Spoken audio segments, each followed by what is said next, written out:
आप सभी का एक बार फिर से स्वागत है एक नई वीडियो में। और आज हम चर्चा करने जा रहे हैं class 12th computer chapter number first, जो कि है कंप्यूटर सॉफ्टवेयर।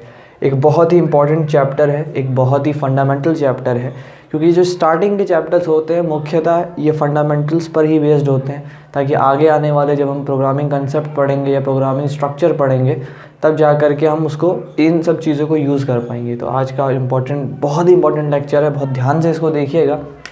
शुरू करते हैं, जो कि है कंप्यूटर सॉफ्टवेयर।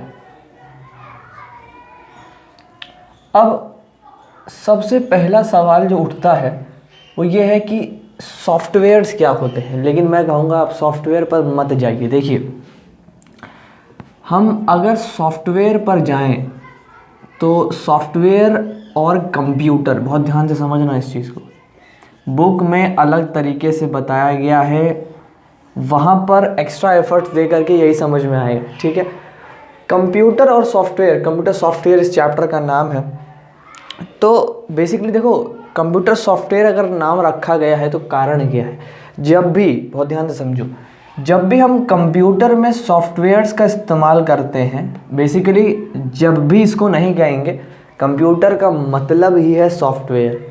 एक चीज़ हम लोगों को हमारे गुरुजी बताते थे, अगर कंप्यूटर, अभी मैं बताऊंगा अभी इसमें आगे, अगर कंप्यूटर में सॉफ्टवेयर नहीं होगा ना तो वो सिर्फ एक डब्बा है, जिसको कई बार ऐड वगैरह देखते होगे, टीवी का डब्बा, डब्बा ये डब्बा ऐसा करके बताते थे। उसी तरीके से कंप्यूटर बन जाएगा अगर सॉफ्टवेयर नहीं है। सॉफ्टवेयर रीढ़ की हड्डी है, जैसे ह्यूमन बॉडी में रीढ़ की हड्डी एक महत्वपूर्ण रोल निभाती है, इसी तरह से कंप्यूटर में जो सॉफ्टवेयर है वो बहुत इंपॉर्टेंट रोल प्ले करता है। इसीलिए कंबाइंड फॉर्म में इसको कंप्यूटर सॉफ्टवेयर बोलते हैं। ठीक है, अब कंप्यूटर और सॉफ्टवेयर जब दोनों मिल जाते हैं तो एक्शंस या जो इंस्ट्रक्शंस होते हैं वो परफॉर्म करे जाते हैं कंप्यूटर के द्वारा। अगर कंप्यूटर है, सॉफ्टवेयर नहीं है तो बेकार है, कंप्यूटर किसी काम का नहीं है। अच्छा, अगर ये एक बात बताओ, अगर मान लेते हैं सॉफ्टवेयर है, कंप्यूटर नहीं है, सॉफ्टवेयर तो है, कंप्यूटर नहीं है, तो क्या करोगे सॉफ्टवेयर का भाई? चलाओगे किस में? दोनों का होना बहुत ज़्यादा ज़रूरी है, यानी दोनों का होना ही एक्शंस को और इंस्ट्रक्शंस को परफॉर्म करने में बहुत बड़ी भूमिका निभाता है। अब इस चैप्टर को शुरू करने से पहले, क्योंकि सॉफ्टवेयर पर हम बहुत तेज़ी से भागते हैं, हमारा एक फंडामेंटल यही रहा है, पर मैं चाहूँगा आप कंप्यूटर पर थोड़ा सा और फोकस करिए कि कंप्यूटर बेसिकली क्या चीज़ होती है। ठीक है, आप सभी इस बात को जानते हैं कंप्यूटर क्या है। मैं एक छोटा सा इसमें इंट्रोडक्शन देना चाहता हूँ कंप्यूटर का, क्योंकि ये चीज़ आगे जा कर के काफ़ी ज़्यादा इम्पॉर्टेंट रोल प्ले करेगी। कंप्यूटर क्या है? कंप्यूटर एक एन इलेक्ट्रॉनिक डिवाइस है। क्या है? एक इलेक्ट्रॉनिक डिवाइस है जो कि accepts data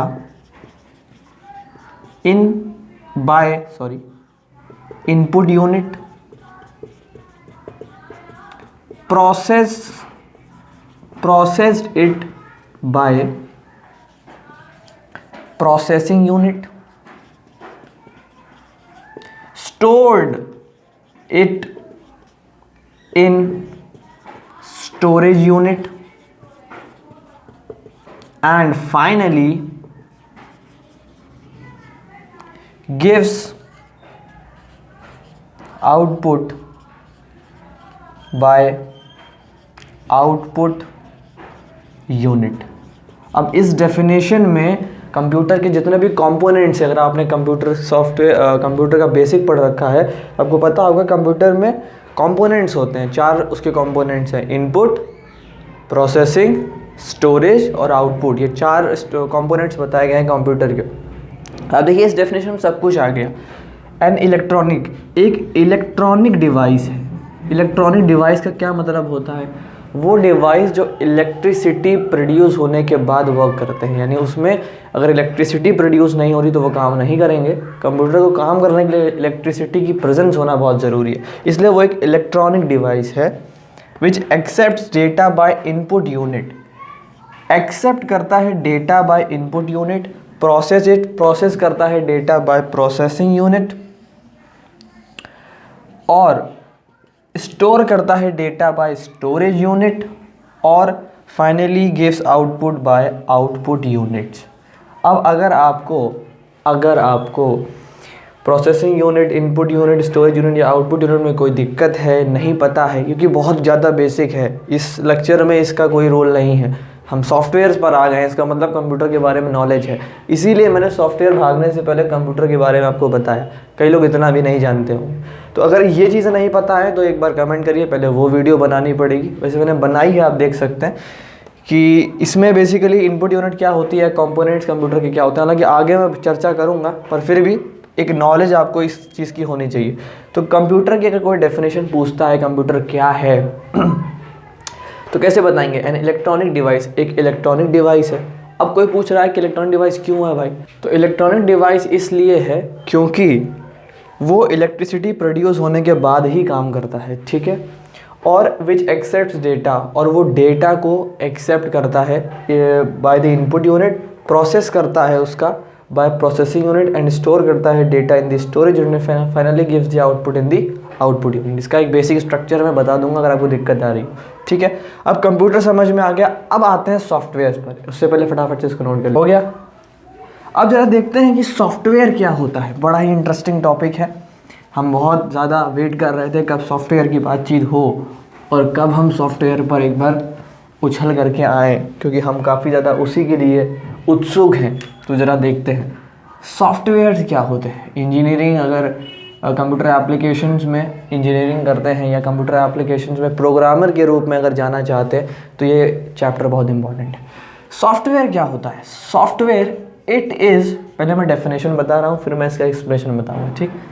it is the set of programs, it is the set of programs which is made to acquire the desired output।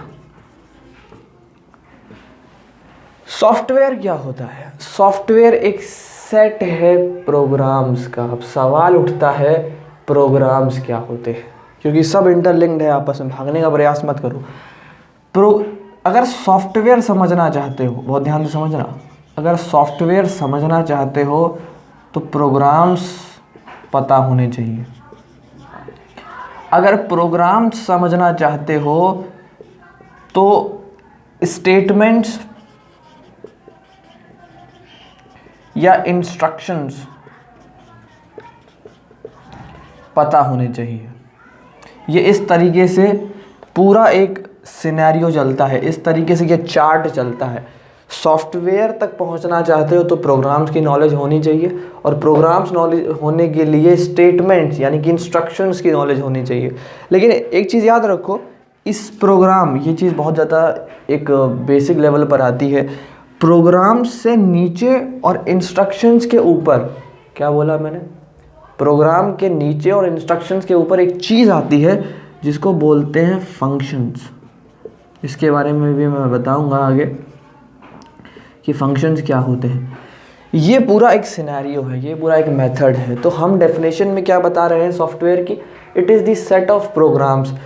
इस प्रोग्राम का सेट है, यानी समझो जैसे मेरे पास एक प्रोग्राम था P1, एक प्रोग्राम था P2, एक प्रोग्राम था P3, ये 3 प्रोग्राम हैं, ठीक है। अब जैसे मान लो किसी ने हमसे कहा कि आप एक सॉफ्टवेयर बनाकर हमको दीजिए, तो मैंने उससे पूछा कि आपकी बेसिक रिक्वायरमेंट, आगे हम पढ़ेंगे आपकी बेसिक रिक्वायरमेंट क्या है या आप किस तरीके का सॉफ्टवेयर बनवाना चाहते हैं।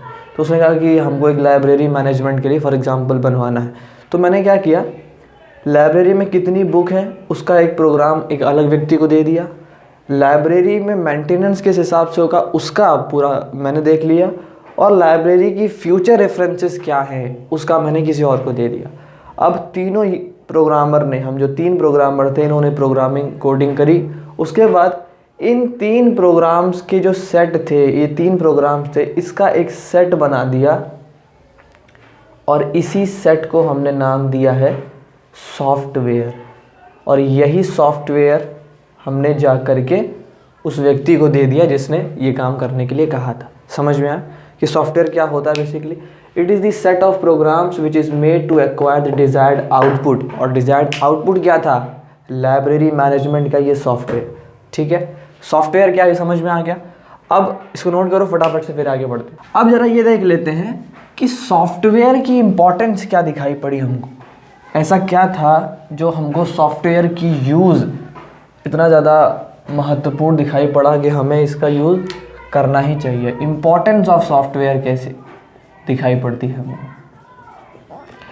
एक चीज़ याद रखो, जैसा कि मैंने पहले भी बताया था, तुम्हारे बुक में अगर पढ़ोगे तो काफ़ी ज़्यादा पैराग्राफ में सब चीज़ें बताई गई हैं, मैं उसको पॉइंट्स वाइज या डायग्राम वाइज बताता हूँ। देखो, सॉफ्टवेयर जो होता है, software acts like the soul for the computer। Software जो होता है वो एक तरीके से सोल का काम करता है, जैसे जिसको तुम आत्मा कहते हो, हमारी बॉडी में भी सोल प्रेजेंट होती है, हमारी आत्मा। इसी तरीके से कंप्यूटर के लिए सॉफ्टवेयर बहुत ज़्यादा बेसिक चीज़ है। विचार करके देखो, तुम्हारे पास एक कंप्यूटर है जिसमें सॉफ्टवेयर नहीं है। अब मैं ये नहीं कह रहा हूँ भी, कुछ लोग ये कह रहे होंगे कि चलो सिस्टम सॉफ्टवेयर तो होगा, एप्लीकेशन सॉफ्टवेयर नहीं होगा। नहीं, मतलब मत भागो, अभी एक एक स्टेप पर चलो। मैं कह रहा हूँ सॉफ्टवेयर ही नहीं है, भाड़ में जाने दो एप्लीकेशन सॉफ्टवेयर और सिस्टम सॉफ्टवेयर। मैं कह रहा हूँ सॉफ्टवेयर ही नहीं है तो किसी काम का है क्या ये। इसीलिए जो बेसिक इम्पोर्टेंस है सॉफ्टवेयर की वो ये है कि कंप्यूटर का जो वर्किंग है, कंप्यूटर जिस तरीके से काम करता है, सबसे बड़ा जो एडवांटेज, सबसे पहला पॉइंट वो यही है कि सॉफ्टवेयर एक्ट करता है as like the soul for the computer. दूसरी चीज़, एक दूसरा पॉइंट भी है इंपॉर्टेंस के तौर पर, तुम ये बोल सकते हो कि सॉफ्टवेयर्स की मदद से, बहुत ध्यान समझना, सॉफ्टवेयर्स की मदद से, with the help of softwares, with the help of softwares we execute different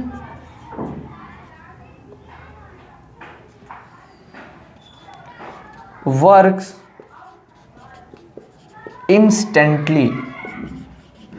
तुम बहुत सारे कार्य एक साथ कर सकते हो सॉफ्टवेयर्स की मदद से। मैं बताऊंगा, उसमें आगे हमको एप्लीकेशन सॉफ्टवेयर दिखाई पड़ता है, सिस्टम सॉफ्टवेयर दिखाई पड़ता है। सिस्टम सॉफ्टवेयर भी 3 पार्ट में डिवाइडेड है, एप्लीकेशन सॉफ्टवेयर भी 2 पार्ट में डिवाइडेड है।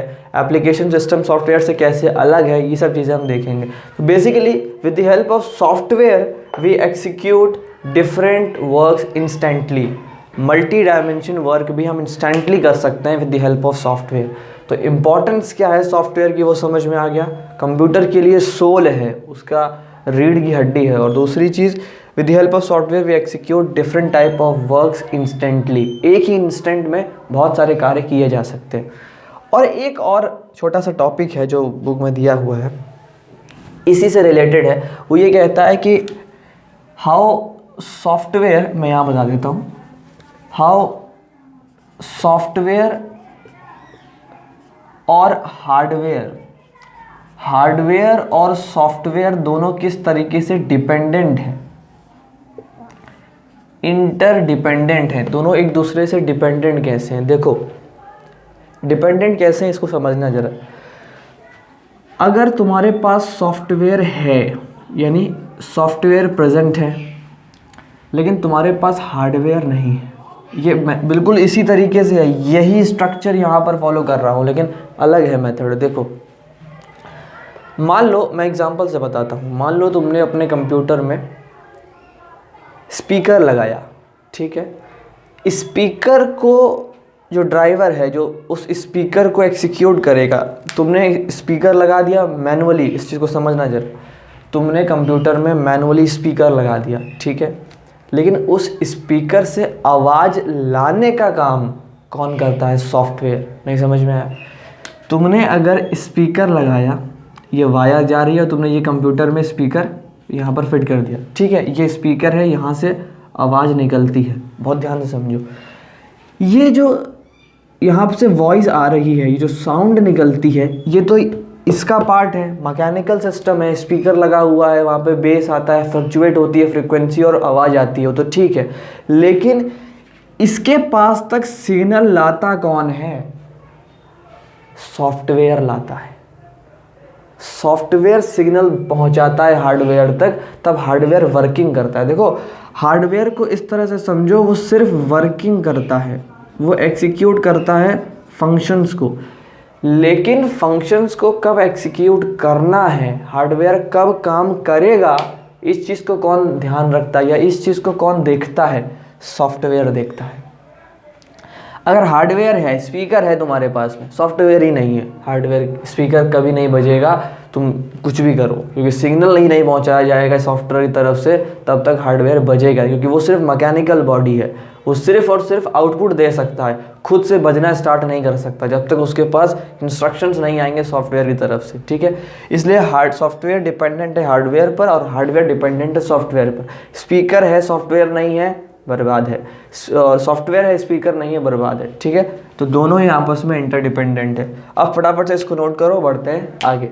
अब जरा देख लेते हैं टाइप्स ऑफ दी सॉफ्टवेयर्स के। भैया इंपॉर्टेंट समझ में आ गई, सॉफ्टवेयर समझ में आ गया, लेकिन सॉफ्टवेयर कितने तरीके के होते हैं, बहुत ध्यान से समझना। अब ये बहुत इंपॉर्टेंट टॉपिक आ रहा है। टाइप्स ऑफ दी सॉफ्टवेयर बहुत इंपॉर्टेंट है। ये क्वेश्चन भी इससे 100% आते ही है कि सॉफ्टवेयर कितने तरीके के होते हैं। सबसे पहले तो सॉफ्टवेयर दो तरीके के होते हैं। एक होता है सिस्टम सॉफ्टवेयर। अब जिन लोगों ने पढ़ रखा होगा वो काफ़ी ज़्यादा खुश हो गए होंगे कि चलो कम से कम हमारे जैसा लायक कुछ तो आया, अभी तक तो लेक्चर बच्चों जैसा लग रहा था। एक होता है एप्लीकेशन सॉफ्टवेयर। दो तरीके के सॉफ्टवेयर बताए गए हैं। अब सवाल ये उठता है कि सिस्टम सॉफ्टवेयर और एप्लीकेशन सॉफ्टवेयर में क्या डिफरेंस है, और सिस्टम सॉफ्टवेयर एप्लीकेशन सॉफ्टवेयर कितने और तरीके के होते हैं। अभी मैं सिर्फ इंट्रोडक्शन दे रहा हूँ, इन डेप्थ एनालिसिस आगे देखेंगे। सिस्टम सॉफ्टवेयर पे जब हम आते हैं तो सिस्टम सॉफ्टवेयर भी 3 पार्ट में डिवाइडेड है। System support software, system development software,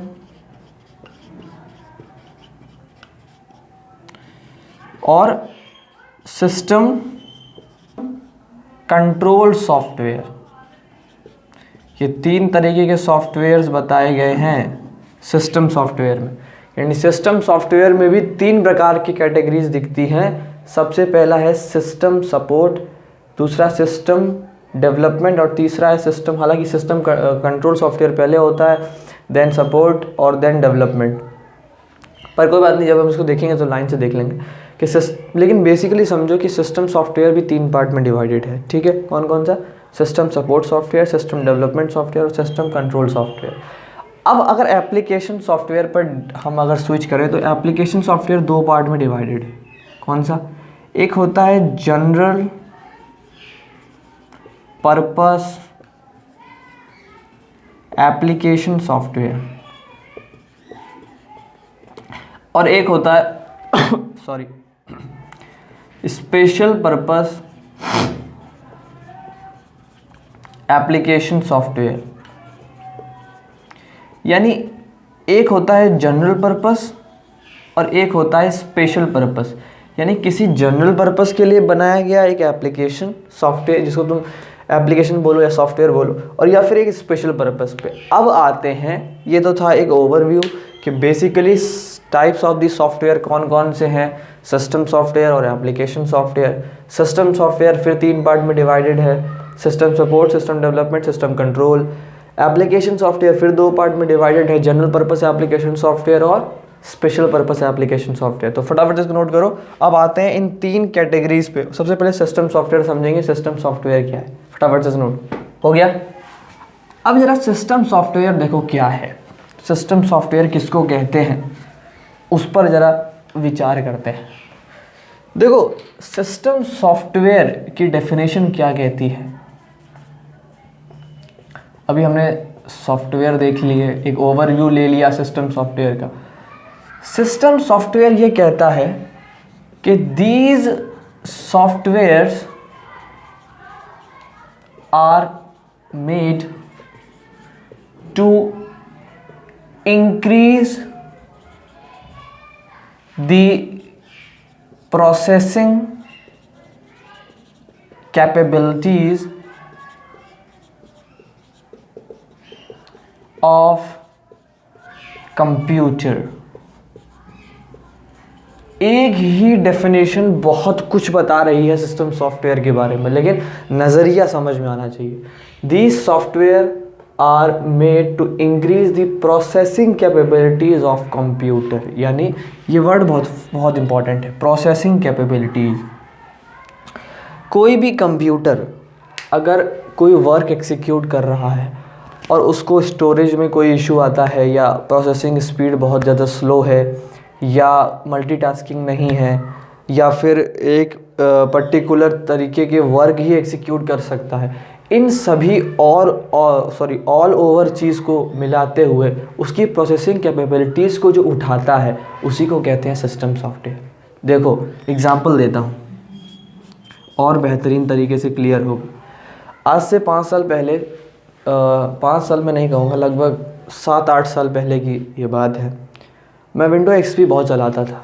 मतलब एक तरह से विंडोज़, क्योंकि मैंने कंप्यूटर काफ़ी ज़्यादा इंटरेस्ट रहा है मेरा पहले से भी, और बाकी में भी, पर इसमें कुछ ज़्यादा ही। तो विंडो एक्सपी जब आई थी, आपको याद होगा, पहले की बात कर रहा हूँ, 10 साल पहले के आसपास, तो विंडो एक्सपी हम बहुत ज़्यादा दाब के चलाते थे। उस कंडीशन में क्या होता था, मुझे आज भी याद है कि कई बार वो हैंग हो जाती थी, कई बार कुछ अगर अपडेटेड सॉफ्टवेयर जो उस समय विंडो एक्सपी के बाद हमारे पास में विंडोज़ आई थिंक सो कि 8 आई थी या 9, ऐसा कोई विंडो आई थी। 10 तो फिर बाद में आई है, देन 10 अल्टीमेट आई है, प्रो आई है, और देन उसके बाद विंडोज़ 8 आई थी, मुझे याद है यहाँ तक। तो इन तरीके की विंडोज़ हमें दिखाई पड़ती, पर मैंने एक्सपी पर काम किया है बहुत पहले, और एक ऐसा एक्सपीरियंस है मेरा विंडो एक्सपी के साथ जो बहुत ही प्रायोरिटी के साथ इसे डिफाइन करता है। यहाँ पर मैं डेफिनेशन से जोड़ रहा हूँ विंडो एक्सपी को। देखो, these software are made to increase processing capabilities. अब जिस व्यक्ति ने विंडोज एक्सपी पर काम किया होगा, वो आज की जब विंडोज 10 मैं खुद यूज़ करता हूँ, विंडोज़ 10 जब यूज़ करता है तब उसको एक बहुत बड़ा गैप दिखाई पड़ता है कि यार, वो कहेगा, अगर वो आज यहाँ खड़ा है तो वो कहेगा यार विंडो एक्सपी में क्या था, कुछ भी नहीं था। यहाँ तक कि मुझे याद है वहाँ पर जो टूल्स वगैरह होते थे, या फिर जो कैपेबिलिटीज़ थी उसकी, जहाँ तक उस सॉफ्टवेयर झेल सकता था, वो बहुत कम थी। बहुत बड़ा सॉफ्टवेयर उसमें हम यूज़ नहीं कर सकते थे। लेकिन यहाँ पर देखो, ऑनलाइन सॉफ्टवेयर यूज़ करता हूँ मैं, डाउनलोड करने की भी आवश्यकता नहीं है, ऑनलाइन ही ये सब चीज़ें यूज़ कर लेता हूँ। तो एक ज़बरदस्त अपग्रेडेशन हुआ। ये क्या हुआ, यहाँ पर जो प्रोसेसिंग कैपेबिलिटीज़ थी, यहाँ पर जो प्रोसेसिंग कैपेबिलिटीज़ थी वो काफ़ी ज़्यादा कम थी, और यहाँ पर प्रोसेसिंग कैपेबिलिटीज़ इंक्रीज़ हुई है। मानते हो ना, यहाँ पर तो इंक्रीज़ हुई है, यहाँ पर कम थी। यानी इसी चीज़ को, प्रोसेसिंग कैपेबिलिटीज़ कंप्यूटर की इंक्रीज़ करने के लिए जिस सॉफ्टवेयर का इस्तेमाल किया जाता है उसको कहते हैं सिस्टम सॉफ्टवेयर। ठीक है, यानी इसको तुम ऐसे भी समझ सकते हो, अगर किसी के पास कोई कंप्यूटर है और वो व्यक्ति काम कर रहा है उस पर, और मान लो कई बार हम कॉमन लैंग्वेज में ऐसा कह देते हैं कि जैसे मेरे कई सारे मित्र ऐसे हैं जो गेमर हैं, जिनको गेम बड़ा पसंद है, और करंटली GTA 5 या इस तरीके से गेम चल रहे हैं, तो वो क्या कहते हैं कि यार हमारा जो सॉफ्टवेयर है, जो प्रोसेसर है, वो प्रोसेसर वैसे विषय अलग हो गया, पर हमारे पास जो सॉफ्टवेयर है, जो विंडोज़ पड़ी हुई है, वो अपग्रेड नहीं है, अच्छी नहीं है, तो हम गेम नहीं खेल पाते। क्या मतलब है इसका, processing capabilities of the computer decreased है, इसी को इंक्रीज़ करने के लिए नया विंडो लेकर के आते हो, नया वर्जन देखते हो कि आते रहते हैं। जैसे लिनक्स पर भी अगर आप देखते हो ऑपरेटिंग सिस्टम है, एक विंडोज़ ऑपरेटिंग सिस्टम है, मुझे अभी नाम नहीं याद आ रहा, बट मैंने एक और ऑपरेटिंग सिस्टम पर काम किया है, ऑर्बिट्रॉन या ऑर्बिट ऐसा कुछ नाम है उसका, जो जानते हैं कमेंट करके बताइएगा। लिनक्स, विंडोज़ और ऑपरेटर ऐसा कुछ नाम है, वो तीनों पर मैंने काम किया है। और बेसिकली प्रोसेसिंग कैपेबिलिटीज़ को जो इंक्रीज़ कर देता है उसी को सिस्टम, उसी का बेसिक वर्क ही है सिस्टम सॉफ्टवेयर में। यानी सिस्टम सॉफ्टवेयर बेसिकली कंप्यूटर की प्रोसेसिंग कैपेबिलिटीज़ को इंक्रीज़ करता है और इसीलिए हम सिस्टम सॉफ्टवेयर का इस्तेमाल करते हैं। अब ये जो प्रोसेसिंग कैपेबिलिटीज़ को इंक्रीज़ करने वाली बात है ये डिवाइडेड है 3 तरीके से, बताया था मैंने सिस्टम सॉफ्टवेयर 3 पार्ट में डिवाइडेड है। तो इस बात को डिवाइड किया गया है उन 3 पार्ट्स में। तो फटाफट से नोट करो, देखते हैं वो 3 पार्ट्स कौन से हो गया। अब सबसे पहले देखते हैं वो जो 3 पार्ट हमने देखे थे वो कौन से हैं। सबसे पहले सिस्टम सॉफ्टवेयर में सबसे पहला पार्ट आता है सिस्टम कंट्रोल सॉफ्टवेयर। कौन सा? System control software. देखो नाम से ही वो सजेस्ट कर रहा है, चिल्ला चिल्ला कर बता रहा है कि भैया मैं एक ऐसा सॉफ्टवेयर हूँ जो सिस्टम को कंट्रोल करता है। क्या करता है? सिस्टम को कंट्रोल करता है। ऐसा सॉफ्टवेयर जो सिस्टम को कंट्रोल करता है। यानी यहाँ पर हम बात करते हैं ऑपरेटिंग सिस्टम की, जो मैंने अभी एग्जांपल आपको दिया था विंडोज़ में। यानी ऑपरेटिंग सिस्टम एक ऐसा सॉफ्टवेयर होता है जो कि एप्लीकेशन सॉफ्टवेयर्स को वर्क करने के लिए या फंक्शन करने के लिए यूज़ करा जाता है। जब भी आप अपना कंप्यूटर ऑन करते हैं तो आप देखते होंगे कंप्यूटर ऑन होने के बाद इस तरीके से एक बन के आता है। अगर आप विंडो 10 यूज़ करते हैं तो प्रोसेसिंग होती है, देन विंडोज़ लिख करके आता है, विंडो 10 लिख करके आता है और फिर कंप्यूटर स्टार्ट होता है। जैसे ही आपने अपना कंप्यूटर ऑन किया और ये जो विंडोज़ लिख कर आ रहा है ये ऑपरेटिंग सिस्टम है। क्या है? सिस्टम कंट्रोल सॉफ्टवेयर का एक पार्ट है, ऑपरेटिंग सिस्टम है ये। और देखो वर्ड से ही फोकस करो, ऑपरेटिंग, जो कंप्यूटर को ऑपरेट करता है, जो उसको ऑपरेट कर रहा है, जो ऑपरेशनल यूनिट है कंप्यूटर की, उसी को कहा जाता है सिस्टम कंट्रोल सॉफ्टवेयर। तो उम्मीद करता हूँ सिस्टम कंट्रोल सॉफ्टवेयर क्या है वो समझ में आ गया होगा। अब बुक में अगर आप पढ़ेंगे तो बहुत ही बड़ी थ्योरी दी गई है कि वो ऐसे होता है, उसके ये फंक्शन है, ये सब चीज़ें आपको देखनी पड़ेंगी। और एक चीज़ मैं और बता दूँ, इसमें आप एग्जाम्पल के तौर पर क्या बोल सकते हैं, विंडोज़ बोल सकते हैं, है ना। अब विंडोज़ में आपके पास XP है, आपके पास 10 है, या फिर पहले हमारे पास में विंडोज़ 8 आई थी, देन विंडोज़ 8 प्रो और तमाम सारी 10 भी चल रही है और आगे आएंगी। देन लिनक्स है और एक और है, मैं उसका नाम भूल रहा हूँ, ओ से है, अगर आपको पता हो तो बताइए। एक ये भी बहुत ही अच्छा ऑपरेटिंग सिस्टम है। तो सिस्टम कंट्रोल सॉफ्टवेयर क्या होता है वो समझ में आ गया। ऑपरेटिंग सिस्टम होता है जो कि एप्लीकेशन सॉफ्टवेयर्स को एग्जीक्यूट करने में मदद करता है। अब मैं इसको थोड़ा सा और डिटेल में बताता हूँ। देखो ये मान लो हमारे पास में कंप्यूटर है, ठीक है, और ये वायर लगा हुआ है, ये प्लग है, ये प्लग में तुमने वायर ऐसे करके ऐसे लगा दिया और कंप्यूटर ऑन हुआ। कंप्यूटर ऑन हुआ, यहाँ पर इस तरीके से प्रोसेसिंग हुई और यहाँ पर लिख के आया विंडोज़ 10, ठीक। जब ये चीज़ हो गई, विंडोज़ 10 प्रोसेसिंग हुई, विंडोज़ 10 लिख करके आया, अब क्या होता है, खटाक से ये चीज़ हटती है। ध्यान से अगर तुमने महसूस किया है तो बताना। यहाँ पर एक टास्क बार आ जाता है, यहाँ पर तुम्हारे आइकन्स आ जाते हैं और यहाँ पर तुम्हारा ये बैकग्राउंड रहता है और ये तुम्हारा अपना जो कीबोर्ड है, ठीक है, और यहाँ पर विंडोज़ लिखा रहता है, यहाँ पर सब फंक्शंस होते हैं। अब ज़रा एक बात बताओ, ये जितने भी तुमको दिख रहे हैं सॉफ्टवेयर्स, ये सब एप्लीकेशन सॉफ्टवेयर है, मानते हो? एप्लीकेशन सॉफ्टवेयर नहीं, इसके अंदर ही आए हैं। अगर मैं क्वेश्चन पूछ रहा हूँ तुमसे, अगर वो सिस्टम कंट्रोल सॉफ्टवेयर यानी जो विंडोज़ 10 लिख करके आया था, अगर वो नहीं आएगा तो क्या इस स्क्रीन तक पहुँच सकते हो? विचार करो। अगर सिस्टम कंट्रोल सॉफ्टवेयर लिखकर सिस्टम कंट्रोल सॉफ्टवेयर का जो ऑपरेटिंग सिस्टम है, अगर वो एग्जीक्यूट नहीं होता है तो क्या एप्लीकेशन सॉफ्टवेयर तक पहुंच सकते हो? कई बार तुमने देखा होगा जब वो प्रोसेसिंग नहीं कर पाता है, कोई ग्लिच आता है, कोई दिक्कत आती है तो ऑपरेट ही नहीं होता है, कंप्यूटर खुलता ही नहीं है, जिसको तुम कहते हो कंप्यूटर में दिक्कत आ गई है, ऑन नहीं होता। क्या मतलब है? ऑपरेटिंग सिस्टम एग्जीक्यूट नहीं हुआ, इसलिए एप्लीकेशन सॉफ्टवेयर तक पहुँच नहीं सकते हो, ठीक है। ऑपरेटिंग सिस्टम और क्लियर, बड़े तरीके से क्लियर हो गया। सिस्टम कंट्रोल सॉफ्टवेयर है, सिस्टम को कंट्रोल करता है, इसको हम ऑपरेटिंग सिस्टम भी कहते हैं। यानी जो एप्लीकेशन सॉफ्टवेयर को एग्जीक्यूट करने में सबसे बड़ी भूमिका निभाता है वो है सिस्टम कंट्रोल सॉफ्टवेयर, ठीक है। अब आते हैं दूसरे वाले पर, उससे वाला नोट करो क्योंकि जगह नहीं। हो गया। अब जरा देखते हैं सिस्टम डेवलप, इसको मैं रब कर देता हूँ। सिस्टम डेवलपमेंट सॉफ्टवेयर बड़ा ही तगड़ा एक सॉफ्टवेयर है जो सिस्टम को डेवलप करता है। क्या है? System development software. देखो नाम से ही सजेस्ट कर रहा है कि मैं एक ऐसा सॉफ्टवेयर हूँ जो सिस्टम के डेवलपमेंट के लिए काम करता है। एक चीज़ और याद रखो कि सिस्टम डेवलपमेंट सॉफ्टवेयर अकेला नहीं होता है।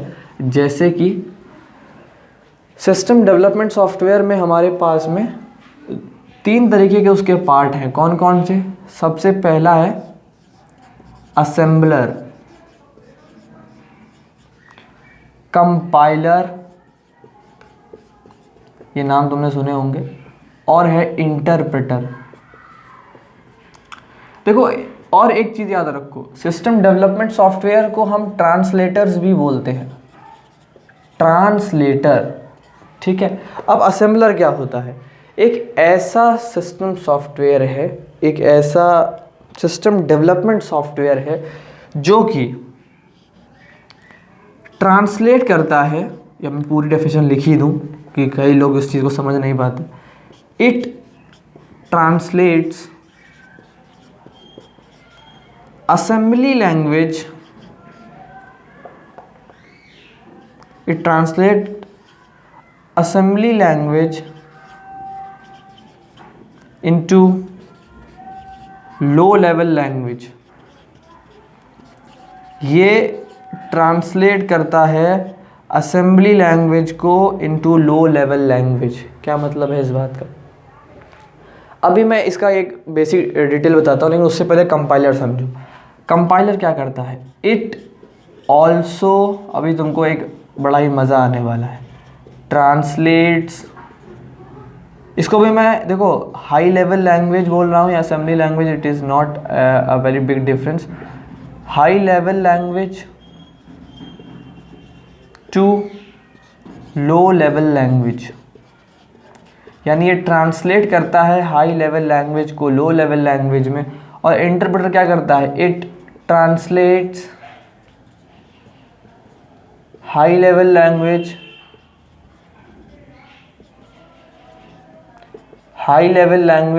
To low level language. अब कई लोगों का दिमाग यहीं पर ख़राब हो गया होगा कि जब ये तीनों बात सेम है तो भैया असेंबलर काहे के लिए दिया गया है, कंपाइलर काहे के लिए दिया गया है और इंटरप्रेटर काहे के लिए दिया गया। अभी जो काहे के लिए है यही मैं बताना चाहता था, इसीलिए मैंने डेफिनेशन बताया। सिस्टम डेवलपमेंट सॉफ्टवेयर में 3 प्रकार के सिस्टम डेवलपमेंट सॉफ्टवेयर दिखते हैं, असेंबलर, कंपाइलर और इंटरप्रेटर। बड़ा ही प्यारा डिफरेंस है इन तीनों में। देखो इसका मैं पहले एक तुमको भाव देता हूँ कि सिस्टम डेवलपमेंट सॉफ्टवेयर क्या होता है। बेसिकली जब भी तुम प्रोग्रामिंग करते हो, जब भी तुम कंप्यूटर के कोई इंस्ट्रक्शन देते हो, मैंने बताया था पहले भी, तो उसको ये नहीं पता है कि तुमने क्या चीज़ प्रेस करी है।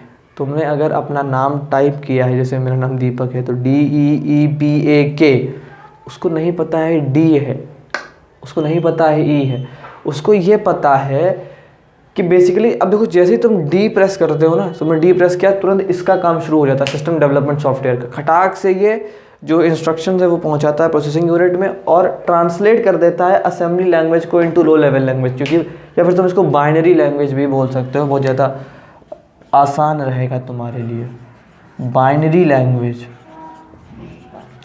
क्योंकि भैया कंप्यूटर सिर्फ बाइनरी लैंग्वेज समझता है, ABCDEFG उसको नहीं पता है। 010101 और इन सब की बाइनरी वैल्यूज़ अलग अलग होती हैं। ABCD अगर पढ़ोगे बाइनरी वैल्यूज़ इंक्रीज होती जाती हैं। तो हर एक पर्टिकुलर अल्फ़ाबेट की, हर एक पर्टिकुलर नंबर की वैल्यूज़ अलग अलग है, उनकी जो बाइनरी वैल्यू है वो डिफरेंट है। और कंप्यूटर काम करता है बाइनरी वैल्यूज़ पर। जैसे ही हम कोई प्रोग्रामिंग करते हैं, हम प्रोग्रामिंग किस में करते हैं? इंग्लिश में करते हैं, कई लोग हिंदी में, अगर मुझे पता नहीं हिंदी का करते हैं या नहीं करते हैं, पर इंग्लिश में मुख्यतः करते हैं। उस चीज़ को कंप्यूटर नहीं समझता है। तुम कोई भी स्टेटमेंट उसको दे रहे हो, उसको नहीं पता है उसे क्या करना है। बस एक बाइनरी वैल्यू उसके पास में जाती है, और इस बाइनरी वैल्यू को पहुंचाता कौन है, या उस स्टेटमेंट से बाइनरी वैल्यू पर कौन लेकर आता है, ये सिस्टम डेवलपमेंट सॉफ्टवेयर लाता है। इसीलिए इनको ट्रांसलेटर्स कहा जाता है। जो तुम स्टेटमेंट दे रहे हो अपनी लैंग्वेज में, कंप्यूटर को उसको नहीं पता है, तो तुम और कंप्यूटर कम्युनिकेट कैसे करोगे, उसके बीच में जो खड़ा है वो सिस्टम डेवलपमेंट सॉफ्टवेयर है। तुम जो कह रहे हो उसको वो कन्वर्ट करता है बाइनरी लैंग्वेज में, कंप्यूटर तक पहुंचाता है। कंप्यूटर जो कह रहा है उसको कन्वर्ट करता है ह्यूमन लैंग्वेज या हाई लेवल लैंग्वेज में, और तुमको पहुंचाता है। यानी तुम और जो कंप्यूटर है उसके बीच में जो कम्युनिकेशन का मीडियम है वो खड़ा है सिस्टम डेवलपमेंट सॉफ्टवेयर। तो उम्मीद करता हूँ सिस्टम डेवलपमेंट सॉफ्टवेयर समझ में आ गया होगा। अब असेंबलर, कंपाइलर और इंटरप्रेटर तीनों का एक ही काम है, हाई लेवल लैंग्वेज को लो लेवल लैंग्वेज में कन्वर्ट करना, और मैंने बता दिया कि किस तरीके से वो करते हैं। तो जब तीनों का एक ही काम है, सिस्टम डेवलपमेंट सॉफ्टवेयर ही है, तो भैया तीन क्यों अलग अलग है, कारण क्या है तीनों का? तो कारण है, बहुत प्यारा कारण है। सबसे पहले कंपाइलर को समझते हैं। कंपाइलर जो होता है ना, वो it translates whole program in one go. बहुत ही, ये सबसे इंपॉर्टेंट, इसलिए मैं बॉक्स में बना करके इसको स्टार मार्क कर रहा हूँ। कंपाइलर जो होता है ना, एक ही बार में पूरा प्रोग्राम एक ही बार में ट्रांसलेट करता है। कोई दिक्कत होती, कोई एरर होती है, एक्सिक्यूट कर देता है कि आपके मैंने पूरा प्रोग्राम रीड आउट कर लिया है, पूरा प्रोग्राम एक्सिक्यूट कर लिया है, देख लिया है, इसमें ये एरर्स हैं, आप इसको ठीक करके दीजिए। ये कंपाइलर का काम होता है। इंटरप्रेटर क्या करता है, या पहले यहाँ पर आ जाते हैं, असेंबलर क्या करता है। असेंबलर भी कुछ कुछ कंपाइलर जैसा ही होता है, लेकिन जितनी स्पीड कंपाइलर के पास है, एक ही बार में वो पूरा प्रोग्राम एक्सिक्यूट करता है, असेंबलर उससे थोड़ा सा पीछे होता है, छोटा भाई होता है उसका। यानी it translates it translates the program